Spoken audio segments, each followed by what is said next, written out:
आज हम बात करने वाले हैं Valerian and the city of 1000 planets movie के बारे में। इस कहानी की शुरुआत होती है 22वीं सदी से, जहां पर हमें एक स्पेस स्टेशन को दिखाया जाता है जिसका नाम अल्फा स्पेस स्टेशन है, जहां पर इंसानों के साथ साथ बहुत सारे एलियंस भी रहते हैं। ये सब यहाँ पर मिलकर रहते हैं, एक दूसरे के साथ टेक्नोलॉजी को शेयर करते हैं और इस तरह से इन्होंने अल्फा स्पेस स्टेशन को बहुत ही खास बना दिया है। पर इसकी सबसे बड़ी प्रॉब्लम ये होती है कि ये स्पेस स्टेशन इतना बड़ा है कि जमीन की ग्रेविटेशनल पल्स की वजह से उसकी ओर कभी भी खींचा जा सकता है। इसीलिए यहाँ पर जितने भी अलग अलग प्रजाति के एलियंस और इंसान हैं, वो इस स्पेस में दूर ले जाते हैं। ये स्पेस में ट्रेवल करने वाली पूरी की पूरी एक दुनिया है। अब 600 साल बीत जाते हैं, जहाँ एक प्लेनेट को दिखाया जाता है जहाँ रहने वाले एलियंस को पल्स कहा जाता है। दरअसल इन प्लेनेट में हर तरह की खुशहाली है और अपने प्लेनेट में ये पर्ल्स पैदा करते हैं, यानी के मोतियों को। उनके पास एक ऐसा क्रिएचर भी होता है जिसे मोती खिलाते हैं और बदले में वो और मोतियां पैदा करते हैं जो कि बेशकीमती है। सबसे पहले ये मोती अपने देवता को चढ़ाते हैं। ये देवता को शुक्रिया करने का एक तरीका है, क्योंकि इन्हीं देवता ने इनको इतना खूबसूरत प्लेनेट दिया है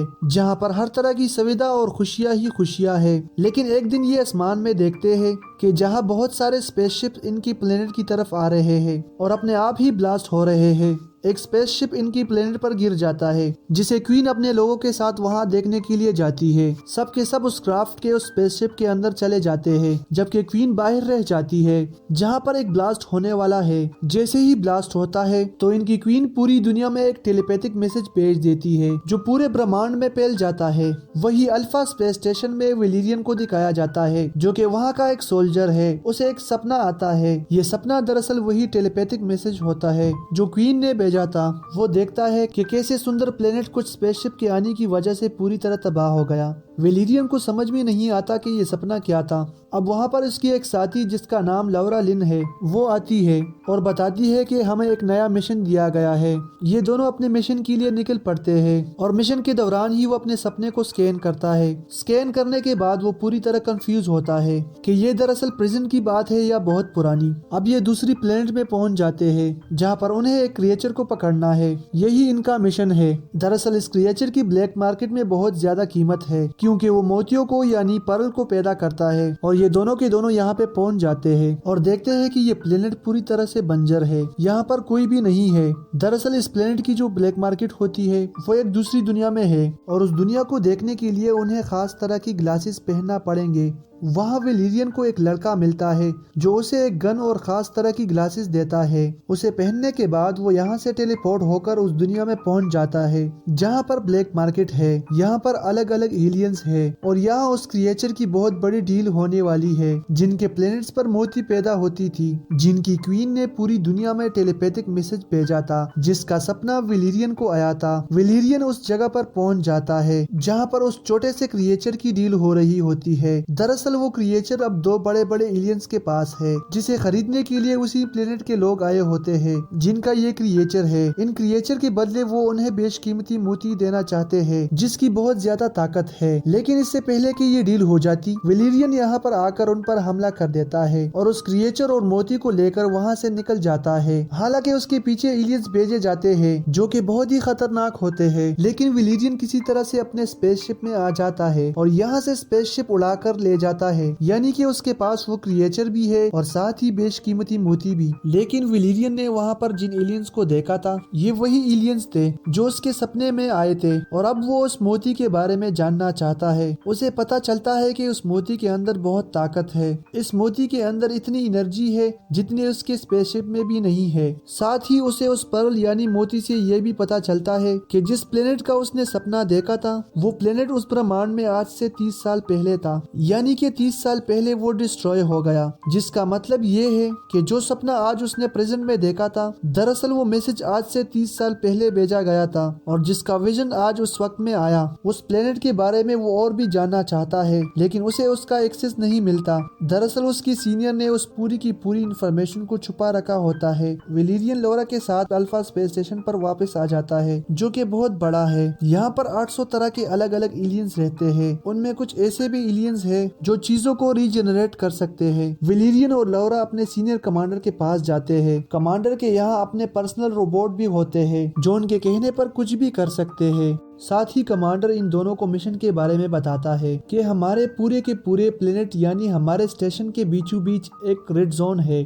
जिसके बारे में किसी को कुछ भी नहीं पता। इन्हें अपनी टीम को वहाँ पर इन्वेस्टिगेशन करने के लिए भेजा गया था, लेकिन वहाँ से कोई भी वापस नहीं आया। मुझे लगता है कि अल्फा के बीचों बीच जो रेड जोन है वहाँ पर कुछ ऐसी चीज है जो हमारे पूरे के पूरे स्पेस स्टेशन को यानी कि अल्फा को पूरी तरह से खत्म कर सकता है। यहाँ कमांडर ने उस प्लेनेट के एक एलियन को भी पकड़ा होता है जो मोती पैदा किया करते थे जिनका वो क्रिएचर है और कमांडर उसे टॉर्चर कर रहा होता है। अब कमांडर विलिरियन और लौरा से उस क्रिएचर को मांगता है जो लौरा के पास था, पर लौरा उसे क्रिएचर देने से मना कर देती है। वो कहती है कि जब तक मिशन के बारे में सब कुछ पता नहीं चलता तो तब से वो क्रिएचर मेरे पास होगा। दरअसल उन दोनों को कमांडर पर शक होता है। अब कमांडर की एक मीटिंग होती है जहाँ पर बहुत सारे अलग प्रजाति के एलियंस होते हैं और जब उनकी मीटिंग चल रही होती है तभी वहाँ पर एक धमाका होता है और ये धमाका उसी प्लेनेट्स के एलियंस ने किया होता है। वहाँ उन पर हमला करके कमांडर को पकड़कर अपने साथ ले जाते हैं और विलिरियन कमांडर को बचाने के लिए उनका पीछा करता है, लेकिन वो उसमें नाकाम हो जाता है और अल्फा की जो कमेंट है वो भी कमांडर की मदद नहीं कर सकती क्योंकि वो एलियंस कमांडर को रेड जोन में ले गए हैं जहाँ पर किसी का भी जाना मना है। वही हमें विलिरियन के साथ लौरा को दिखाया जाता है। लौरा विलिरियन की मदद करने के लिए वहाँ पर पहुँच जाती है,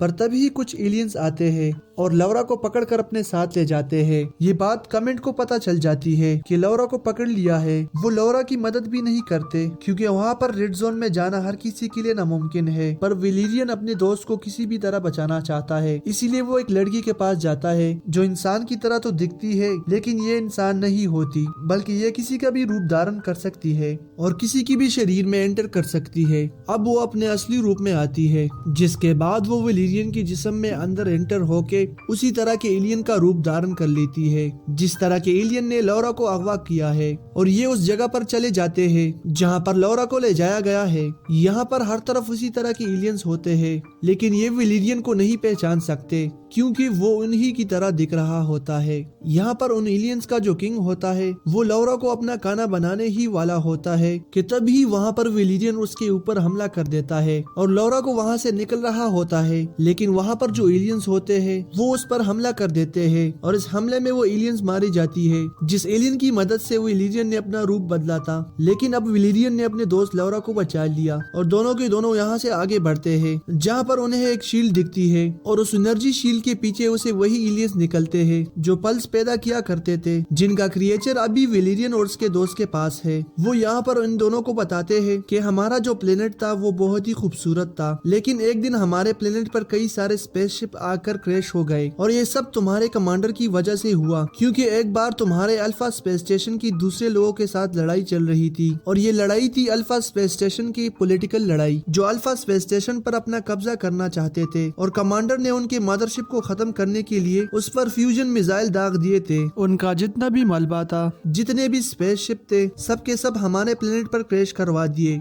इसकी वजह से वो सब के सब स्पेसशिप हमारे प्लेनेट के ऊपर आकर क्रैश होना शुरू हो गए और हम लोग स्पेसशिप के अंदर चले गए, लेकिन हमारी जो प्रिंसेस थी वो बाहर रह गई और मरने से पहले उसने अपनी बॉडी अपने सोल से एक टेलीपैथिक मैसेज भेजा जो 30 साल पहले भेजा गया था और वो मैसेज तुमने अपने सपने में देखा था। दरअसल हमारे प्रिंसेस की सोल का एक हिस्सा भी तुम्हारे अंदर है और यहाँ पर सभी एलियंस को विलिरियन के अंदर प्रिंसेस की छाया का वो हिस्सा दिख रहा होता है। दरअसल जब इनके प्लेनेट पर वो सब के सब स्पेसशिप क्रैश हुए थे तो उसके बाद उन्होंने स्पेसशिप के ऊपर काम करना शुरू किया और इस टेक्नोलॉजी को समझा, जिसके बाद उन्होंने उस स्पेसशिप को रिपेयर किया और अल्फा स्पेस स्टेशन तक आ गए जहां पर उन्होंने जिंदगी को एक बार फिर से जीना सीखा, यहाँ के टेक्नोलॉजी को सीखा और अल्फा स्पेस स्टेशन के सेंटर में आकर रहने लगे। कमांडर को ये बात पता थी, इसीलिए उसने उस पूरे के पूरे एरिया को रेड जोन करार दिया ताकि कभी कोई और लोग और दूसरे प्रजाति के एलियंस उनसे ना मिल सके और किसी को भी ये पता ना चले कि कमांडर की वजह से उनका पूरा प्लेनेट तबाह हो गया था। दरअसल इन एलियंस के पास अब भी वो खास मोती होती है जो लौरा और विलिरियन के पास है। वो कई और सारे मोती बना सकता है, इसीलिए ब्लैक मार्केट में ये उस क्रिएचर को हासिल करने गए थे,